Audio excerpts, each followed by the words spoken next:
Bard is basically an AI chatbot developed by Google. Google launched Bard on 21st March 2023. It simulates human conversations using natural language processing and machine learning. Bard is based initially on the Lambda family of large language models and later the Palm LLM. Bard gets its name from the word meaning poet, as in the Bard of Avlo. The name also has geeky roots, which fits with Google's naming conventions.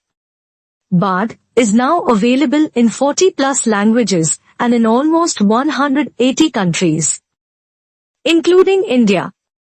Google Bard allows users to develop games, solve bugs, and even an entire website with simple prompts.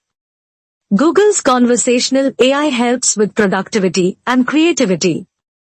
It is meant to function similarly to ChatGPT, with the biggest difference being that Google's service will pull its information from the web. Bard was updated to include images in its answers.